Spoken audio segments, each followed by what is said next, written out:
Hey, all you sweetie sweethearts. Hi, welcome back. Happy Saturday. It's a weekend. I'm on spring break, which is exciting. So I have a week off of school. There's plenty of work to do, um, but I'm really and try to take some time and make it feel like vacation and take some time off, drink some coffee. Excuse me, I should have done that before I started, but I saw it and I was like, I need it. Um, so first, I want to share a book with you. It's one I've read. Here we go. The lighting's a little crazy. Um, Radical Acceptance by Tara Brach. She is a psychotherapist and a Buddhist teacher, and she's amazing. Um, I've read it before years ago, and I'm reading it again now because, as you've seen in a couple of my previous videos, I always struggle with acceptance, and I want to understand it better, and I'm interested in it. And what struck me about this that I guess I forgot about was that it shouldn't be surprising, but it's talking about accepting yourself first. And so many of us, she says on the back of this book, believing that something is wrong with us is a deep and tenacious suffering. And this comes up everywhere I look. Anyone I'm studying with, anyone I'm talking to, it's very common that there's this fundamental belief that I'm not good enough. There's something wrong with me. And I think most of us struggle with that idea, even if it's buried deep down and manifesting itself in different ways. I believe that's like where my addiction came from and where other things that I struggle with, that seems to always be at the root of it. So I just wanted to share that book because I'll be talking about it more as I go and understand what she's saying more.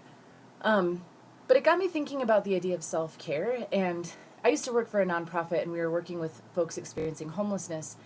And I just saw so much burnout among my coworkers, and these people, they had the hugest hearts, and they were just giving, and working so hard with people who were suffering. But if you ask them, like, what do you do to take care of yourself, they just kind of, they were like, oh, I know I need to do something. It was this eye roll. It was this sense of self-care as just another thing on the to-do list. And I think that a list that comes up for people when you think, well, what is self-care? I think people sort of go, well, it's like manicures and bubble baths and, things that don't really resonate or only resonate with a certain privileged population. And I just think about that a lot, and I want to challenge that a lot. And I've been experiencing in my own life, as someone who does not have a bathtub but just a shower, I can't take bubble baths. So I had to really figure out different ways to take care of myself, and I had to figure out what that means. And I decided that while those kind of pampering sort of date night opportunities are good, and they can be a way to slow down and relax and take care of yourself, I think what's helped me more is really intentionally working on my thinking and how I talk to myself. And man, I have I've realized that my thinking about myself can get nasty, and it used to be really nasty, and now it's just like I've gotten a pretty good handle on it because I've intentionally set about changing it. And I just think like all the bubble baths and chocolate bonbons and walks in the park won't help you if you're always carrying around this voice that's like, you suck, you're messed up, you're so fat, you look like shit, da da da da da. Like that's how my voice was, and I'm sure a lot of you can relate. It's just this ongoing chatter that's ragging on everything I do. And then if I do well at something, it's just on to the next, on to the next. That wasn't quite good enough. The next one will be better, you know. So once I realized I was doing that through practices like meditation and journaling, I was able to really slow it down, and I had to counteract it. I chose to counteract it with affirmations and things that I wanted to hear. Um, and that can be a weird, awkward space for a lot of people. Sometimes you hear the word affirmation and you just roll your eyes. Like, it feels really cheesy to look in the mirror and be like, I love you, Amanda.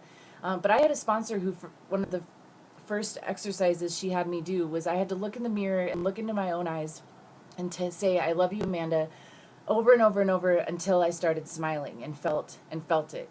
And sometimes I'd be in there for a long time, just saying it over and over, and it was so stupid, but I couldn't break eye contact and I couldn't stop. And eventually I did feel this like loosening up, and I could smile at myself, and then I could go about my day. And I think that's especially important for those of us who are coming out of addiction and working on our recovery. We spent so many years just buried in shame and treating ourselves like shit, and then reflecting, the world treated us like shit too, because that's what we were putting out there. We were considered less than, many of us, in the eyes of our family, in the eyes of our friends. As everyone turned their backs on us, it just, kind of drove home that basic idea of I'm not good enough. And I'm here to push back and say you absolutely are good enough. You've always been good enough. Nothing you ever did ever changed that. And that's what's beautiful. And so for me, self-care today is about, it's about many things, and this video is getting long, but start with the self-talk and start with being gentle with yourself, and just try talking to yourself like you would talk to a dear friend or a really sweet little baby. It matters and it makes a difference, and it feels cheesy at first, but it helps, and then eventually that becomes your norm. I still have negative chit chat in my head, but for the most part, I'm like, oh no, I'm pretty good today, and that feels nice. And yeah, so I'm gonna wrap this up, but I'll talk more about that later. Go take care of yourself. Have a great weekend. I'll see you tomorrow.